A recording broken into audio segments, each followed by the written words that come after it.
España crece en sus ciudades a ritmo apresurado. En ellas, como en grandes colmenas agitadas, van y vienen los coches, van y vienen las gentes cada vez con más prisa. Son frecuentes las aglomeraciones. España había sido un país ya que recibía extraordinariamente turismo, que tenía un conocimiento claro de cómo se vivía más allá de los Pirineos. Había una gente joven que ya no tenía que ver nada con la guerra o no había sentido la represión tan dura. Y había lo fundamental, que era un sentido de justicia. Había que hacer algo para cambiar las cosas. Y en esta se ordena a los mecánicos que procedan a la reparación del número averiado. Las comisiones obreras se tiene conocimiento en Telefónica que empiezan, digamos, a moverse.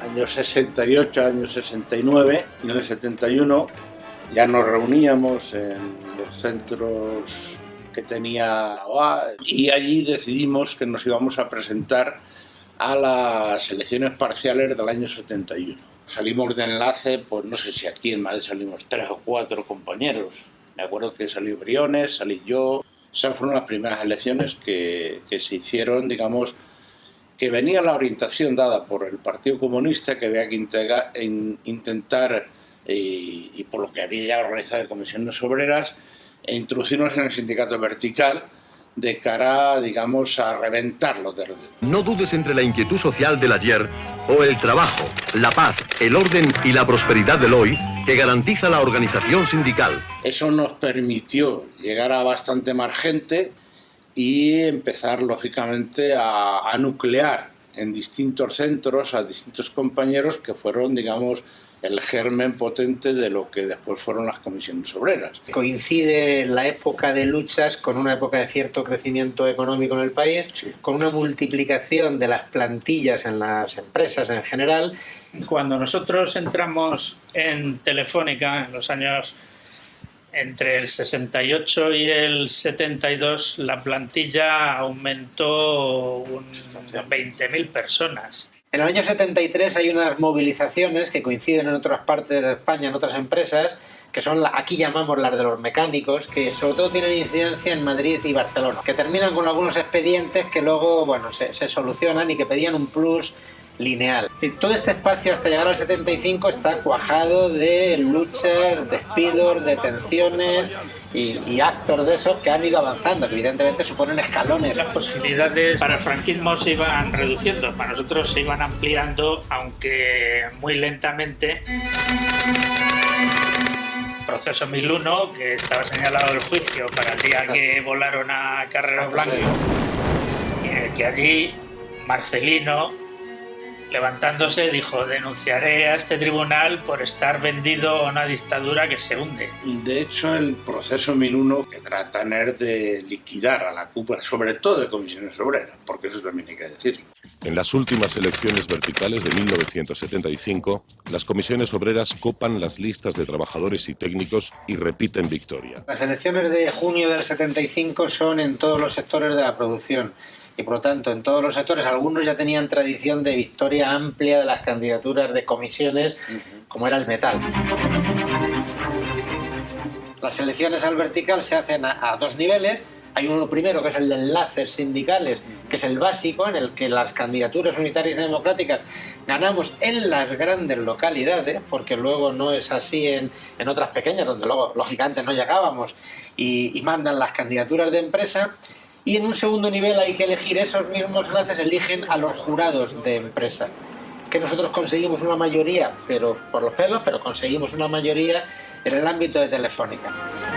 Elija bien. En el norte, que apenas tenía presencia el Partido Comunista, ganamos de una forma arrolladora, porque se unieron mucha gente desde el sentido de la justicia. 4, 5, 7 compañeros que nos reuníamos en casas particulares. La casa de Alfredo es muy notorio, donde nos reuníamos, que de allí salió la convocatoria de huelga.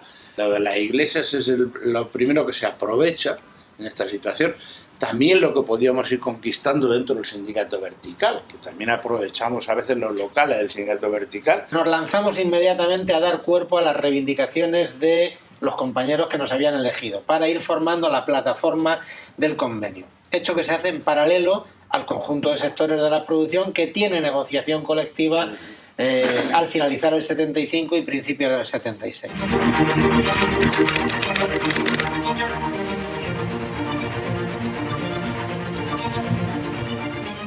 Los primeros paros que llevan a una concesión de la empresa de un anticipo a cuenta del convenio y permiten que continuemos con la negociación son en enero. Y esos son paros parciales. Estábamos nosotros preparando la negociación del convenio en el otoño del 75 y recuerdo que estaba el parte médico habitual. Españoles, Franco ha muerto.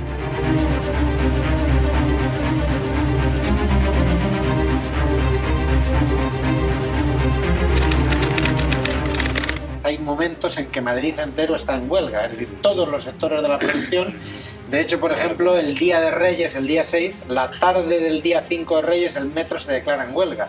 No funciona ningún tren, los militarizan. A nosotros cuando hicimos la huelga se nos amenazó con militarizarnos y de hecho todavía creo que algunos conservamos todavía nuestro rombo rojo con una M de militarización y un carnet en el que te asignaban un empleo castrense. Detrás de nosotros había una vigilanta.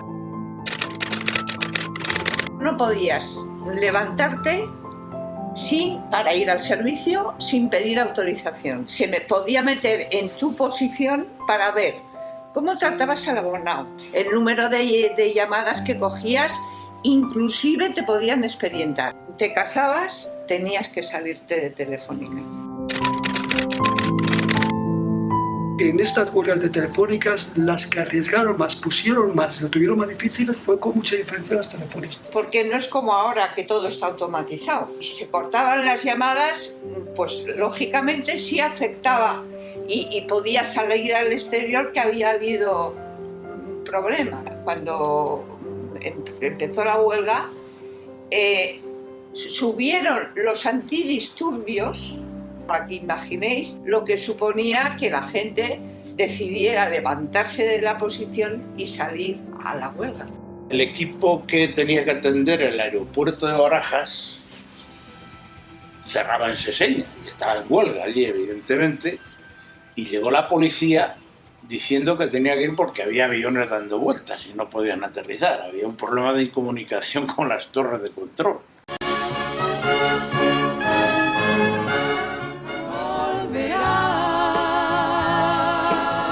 Yo recuerdo que durante la huelga me preguntaron a mí, los celadores, si se abrían las líneas para retransmitir Eurovisión. La petición era un plus, era una subida lineal de 7.000 pesetas, era la reducción de jornada, era el trabajo, el salario igual para todas las categorías. Y cada vez más aparecían en las plataformas, sobre todo en las sectoriales y en las grandes empresas, el elemento de la libertad sindical, de los derechos de reunión y de participación y en muchos casos la amnistía para compañeros y compañeras que habían sido represaliados. Aquel jurado de una empresa que lanzaba unas hojas amarillas sacó una resolución y luego la aprobaron. Sacó unas hojas amarillas que iban embuchadas en un boletín de la empresa. Pedíamos amnistía para los presos y represaliados políticos. Libertad de expresión, de reunión, de manifestación. Vamos, que le metimos ahí todo el folleto de los derechos humanos. Con el beneplácito de la empresa, todos los boletines telefónicos.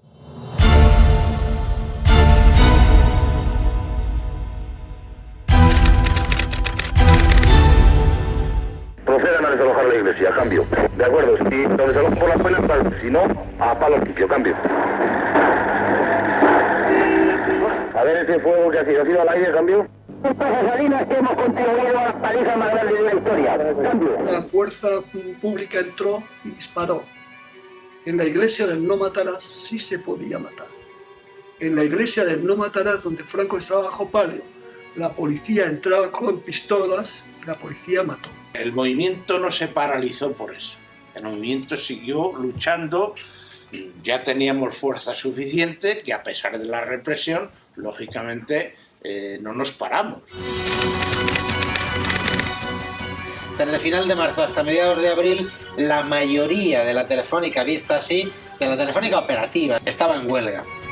Lo que anuncian inmediatamente es que no siguen negociando y nos llevan ya a que decida, primero intentan una mediación del propio Vertical y si no, pues que se va a decidir por el laudo. El laudo de obligado cumplimiento era lo que el instrumento que tenía el régimen, el Vertical, para poner fin a una negociación. Martín Villa fue el que nos dijo, el ministro de Relaciones Sindicales, que no había ninguna negociación y que lo primero que teníamos que hacer era parar la huelga y empezar a trabajar.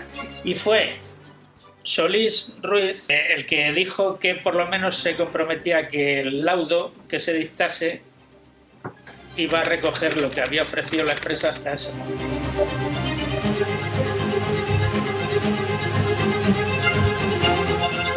Y mientras en Madrid mayoritariamente se decide que hay que entrar de una manera ordenada, pues en algunas otras provincias pues la decisión no es así. Que eran 51 despidos, 74 traslados forzosos y 124 sanciones distintas, menores, suspensiones de empleo y sueldo, etc. Ese es el resultado final de cientos de expedientes que se abrieron. Te voy a decir que ahí empezó a funcionar la caja de resistencia. Es decir, que en todas las partes recogíamos dineros para, digamos, aquellos compañeros que tenían peores circunstancias. La lucha por la amnistía, que hemos mantenido como bandera en cada una de las negociaciones de los convenios hasta la entrada de los últimos. Formalmente fue con la entrada del gobierno de Solana tras la victoria del PSOE en las elecciones de octubre del 82. La ley de amnistía tuvo una enorme laguna para la aplicación laboral. No la conseguimos la amnistía hasta 5 años después. Los juicios los ganamos, pero fuimos a la calle. Lo que fue en los juicios que llevamos para el tema de los despedidos. Decidimos que íbamos a decir todos, cuando nos presentásemos o el magistrado nos preguntara, que éramos de comisiones obreras, cuando todavía no estaban legalizadas. Como habían permitido celebrar el congreso de la UGT libremente, el de uso también, y nosotros no teníamos la clandestinidad. Tuvimos que hacer la Asamblea de Barcelona, que la hicimos en la clandestinidad todavía. Es decir, que esos son unos hechos históricos.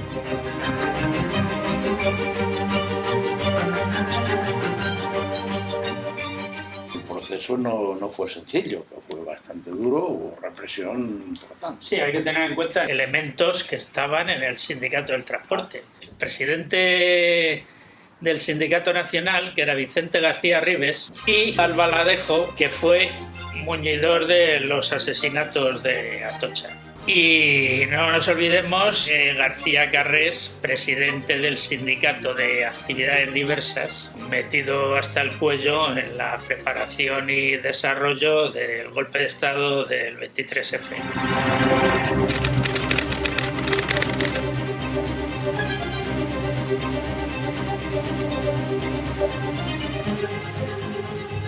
Que aquel día estuvimos reunidos allí, el Sindicato de Transporte y Comunicaciones, como nos veníamos reuniendo habitualmente, porque la dirección del Sindicato de Transportes, durante todo el proceso de huelga, y no solo el proceso de huelga, sino anterior, pues nos reuníamos desde que los despachos se ponen en funcionamiento, para nosotros era nuestra sede. Y el proceso de huelga le dirigimos desde allí el Sindicato de Transporte y Comunicaciones. Fue una época dura, porque nos jugábamos la vida, evidentemente, no solo el trabajo, la cárcel, pero también la vida. Nos reuníamos en Atocha, los de la caja de resistencia, que a mí me tocó por la mañana ese día, y por la tarde estaba Ángel, le tocó a Ángel. Y desgraciadamente fue cuando mataron.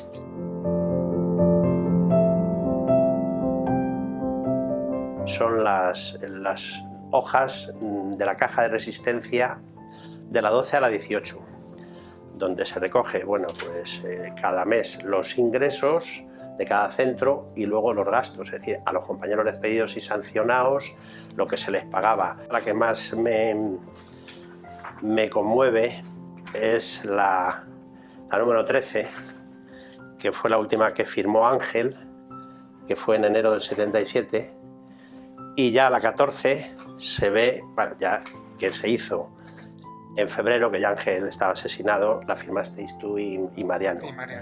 Una curiosa también, la última que hizo Ángel, la 13, pues en alguna asamblea o en alguna reunión de comisiones, pues está por detrás llena de notas suyas. Con sus notas, sí. Esto es, mira, ¿ves? Potenciar comisiones, impulsarlas y hacer uso de la nueva legalidad. Bueno, para mí tiene mucho valor sentimental. Una cosa que no tiene nada que ver con la huelga, pero es una consecuencia, es la placa de Atocha del despacho, que estaban en obras y casualmente pasaba por allí y estaba en un contenedor. Yo creo que los que pusieron las víctimas fueron los abogados, evidentemente. Pero yo creo que el objetivo político central eran las comisiones obreras. Es decir, apuntó a la transición democrática. Claro. Y la gran respuesta masiva del pueblo pacífica de Madrid la volvió a apuntalar más. Es difícil, ante un periodo represivo durísimo, poder hacer más de lo que se hizo. Lógicamente, aquello determinó, con todas las dificultades, con todos los problemas que pueda haber, determinó que hoy estemos viviendo un proceso de libertades importante, con todos los defectos, que los tienen muchos, ¿no? Y con algunos retrocesos. Eso es lo que me preocupa, que no haya esa valoración, es decir, que incluso esté habiendo una valoración negativa. Ninguno de los derechos que se ha conseguido, por más o menos dura que haya sido su consecución, permanece en el tiempo por sí solo. Todos los derechos que no son hereditarios, efectivamente, necesitan del empuje organizado para mantenerlo, mejorarlo, matizarlo, etc. Nadie nos va a resolver los problemas. Nosotros somos los protagonistas y los jóvenes tienen la instrucción, la preparación, que no tuvimos nosotros para nada. En vez de decir qué hace mi alcalde, qué hace el patrón, qué hace el sindicato, qué hace el gobierno, ¿qué hago yo? Y cuando me responda qué hago yo, entonces ya podré seguir. Hicimos, hacemos y haremos. Supimos construir una organización adecuada a las circunstancias con muchos problemas, pero supimos.